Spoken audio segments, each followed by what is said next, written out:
আমরা রিক্সা প্রতীক কেন নিলাম?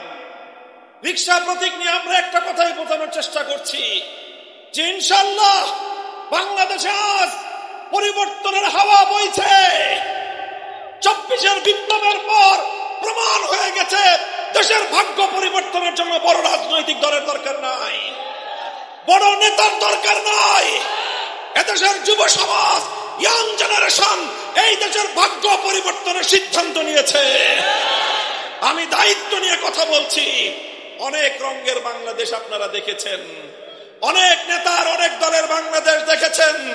আমরা পণ করেছি আগামীর বাংলাদেশ হবে ইসলামের বাংলাদেশ। আমাদের স্লোগান ধর্ম বর্ণ ভিন্ন মত সবার জন্য খেলাফত।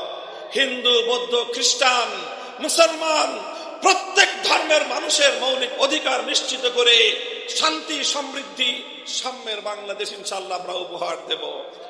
আপনারা থাকবেন তো আমাদের সাথে ইনশাআল্লাহ?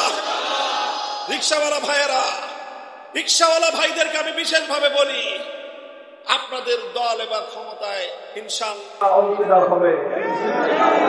রিকশাওয়ালা ভাইয়েরা, ভ্যানগাড়িওয়ালা ভাইয়েরা, নৌকার মাঝি ভাইয়েরা, ঠেলাগাড়ি চালকেরা, কৃষক শ্রমিক, ইনশাআল্লাহ আগামীর বাংলাদেশ আপনারাই গড়বেন।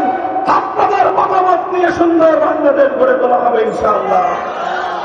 সেই সাথে ব্রাহ্মণবাড়িয়া 4 আসন কসবা খৌড়া থেকে আমাদের হাফেজ আহমদ ভাইয়ের হাতে আমি রিকশা তুলে দিলাম। ইনশাআল্লাহ আপনারা আমাদের ভাইদেরকে সহযোগিতা করবেন ইনশাআল্লাহ। নাসরুম মিনাল্লাহি ওয়া ফাতহুন করিম ওয়া আখিরু দাওয়ানা আলহামদুলিল্লাহি রাব্বিল আলামিন। সুবহানাল্লাহি ওয়া বিহামদিহি।